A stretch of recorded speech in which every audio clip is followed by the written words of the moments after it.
everyone, it's Mercy from Bible Tea with Mercy, and today is day 18 of the 90-day Bible reading challenge, and we read Samuel chapters 19 to 31. Chapter 19 verse 4 says, "The next morning Jonathan spoke with his father about David, saying many good things about him. The king must not sin against his servant David. Jonathan said, 'He's never done anything to harm you. He has always helped you in any way he could. Have you forgotten about the time he risked his life to kill the Philistine giant and how the Lord brought a great victory to all Israel as a result? You were certainly happy about it then. Why should you murder an innocent man like David? There is no reason for it at all.' So Saul listened to Jonathan and vowed, 'As surely as the Lord lives, David will not be killed.' Afterward, Jonathan called David and told him what had happened. Then he brought David to Saul, and David served in the court as before. War broke out again after that, and David led his troops against the Philistines. He attacked them with such fury that they all ran away. But one day, when Saul was sitting at home with spear in hand, the tormenting spirit from the Lord suddenly came upon him again as David played his harp. Saul hurled his spear at David, but David dodged out the way, leaving the spear stuck in the wall. He fled and escaped into the night. We see here that Jonathan wanted good for David. Jonathan didn't want for his dad to kill David. He knew David was a good man who had done nothing wrong to Saul. Jonathan was a very good friend to David. Through everything, he was always helping David. Even if he knew that his dad would get mad at him, he always wanted to help David. We should always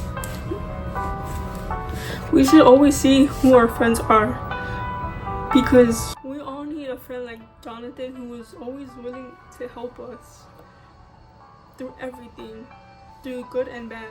And we should also be friends like Jonathan. We should always be willing to help our friends out, as long as we're not sinning against the Lord. The people who surround us are very important. Sometimes we think that the people around us don't affect us, but they do. They affect the way we are, and they affect our actions. Jonathan wanted all good for David, and the Lord used Jonathan so David could escape Saul when he was trying to kill him. But if Jonathan wouldn't have helped David, we don't know what would have happened. Chapter 20 verse 14 says, "And may you treat me with the faithful love of the Lord as long as I live. But if I die, treat my family with this faithful love, even when the Lord destroys all your enemies from the face of the earth." So here Jonathan is telling David to promise him that he's always going to be faithful to him, that he's always going to love him, and that if he does die, to protect his descendants, to not hurt his descendants. And 2 Samuel chapter 9 verse 7, we could see that David kept his promise to Jonathan. It says, "Don't be afraid," David said. I intend to show kindness to you because of my promise to your father Jonathan. I will give you all the property that once belonged to your grandfather Saul, and you will eat here with me at the king's table." We see that David saved Jonathan's son Mephibosheth from where he was living as he was injured from his legs in an accident he had when he was little. And we see that David shows mercy to Mephibosheth, who is Jonathan's son, by taking him into the palace and telling him he's going to give him everything that used to belong to his father and to his grandfather, and that he will always be at the palace with him, and he won't lack anything anymore. He's going to have it all. Saul was so jealous of David because the Lord had abandoned Saul and he was now with David, and he was going to give Saul's kingdom to David, that he thought everyone was against him. In chapter 22 verse 4, it says, "Kill these priests, of the Lord, for they are all allies and conspirators with David. They knew he was running away from me, but they didn't tell me. But Saul's men refused to kill the Lord's priest. Saul was so angry and so jealous of David that he thought everyone was against him. But that wasn't what was going on. The priest simply just didn't know what had happened between David and Saul. But Saul's anger blinded him to the point where he wanted to kill them when they had done nothing wrong to him. When we're angry, we have to be careful because we could do things that we'll end up regretting. So that's why it's better when you're angry to just cool off and then talk things out, because during the moment of an anger, you can say things, do things that you will then regret. You could end up hurting people because of your anger.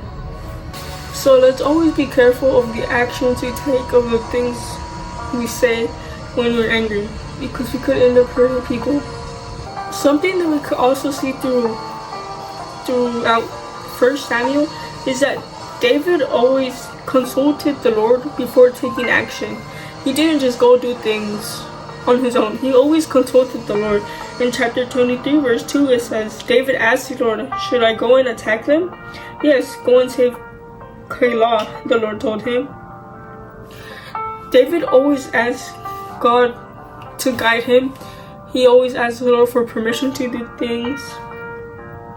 And the Lord always gave him the victory in everything he did, because he was always asking God for guidance and for help. We should always ask the Lord for guidance and for help too, mainly when we're confused about things, so we don't take actions that could impact our lives in a negative way, or do things that the Lord isn't happy with.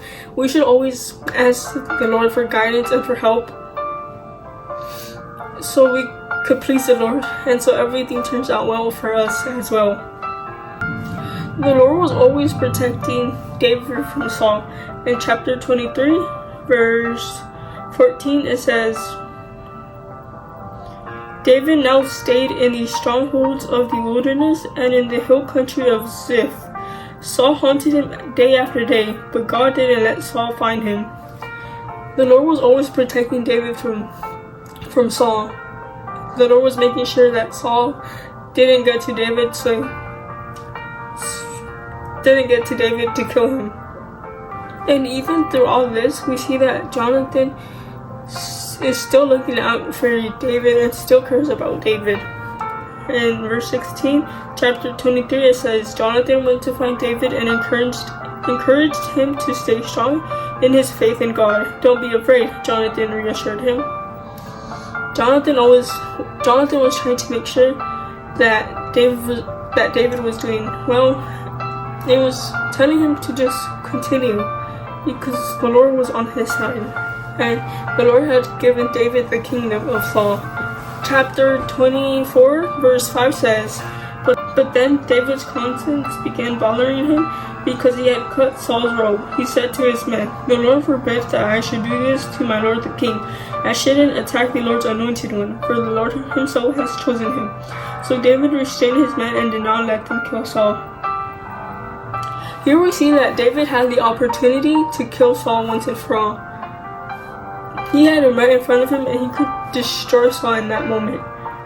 But David showed mercy to Saul, even though he knew that Saul was chasing after him to kill him. David wasn't seeking revenge. David wanted to restore that relationship with Saul. But Saul's anger and jealousy blinded him every time and didn't let him see that David wasn't competing with him. It was just that the Lord was with David, and everything that David did was great because the Lord was on David's side, and the Lord was no longer with Saul. But Saul didn't see this. In chapter 31, we see the death of Saul and his 3 sons, just as Samuel had told him in chapter 28. It says, chapter 31 says, Now the Philistines attacked Israel, and the men of Israel fled before them. Many were slaughtered on the slopes of Mount Gilboa. The Philistines closed in on Saul and his sons, and they killed 3 of his sons, Jonathan, Abinadab, and Malchishua. The fighting grew very fierce around Saul, and the Philistine archers caught up with him and wounded him severely. Saul groaned to his armor-bearer, "Take your sword and kill me before these pagan Philistines come to run me through and taunt and torture me."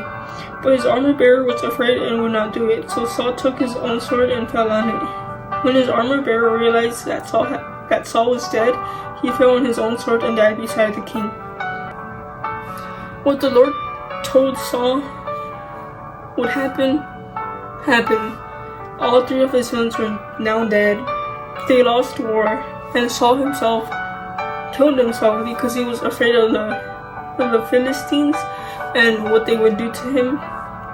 So he decided to just fall on his sword and die there instead of going through the torture that the Philistines could do to him. From 1 Samuel, there's many things we can learn, and one of those is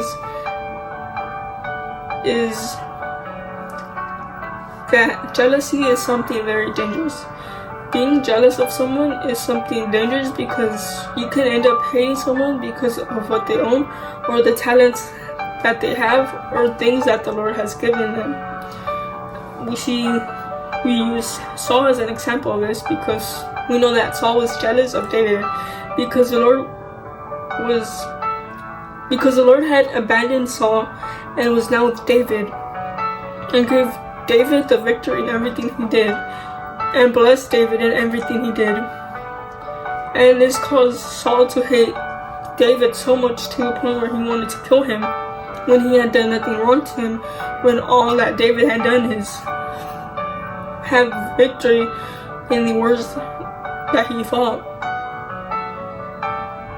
So we have to be very careful with jealousy. Jealousy is not a good thing. We also learn from Samuel that we should always consult the Lord in the decisions we take on what's going on what we should do in order to please the Lord, and in order for everything to turn out good for us. We should always consult the Lord.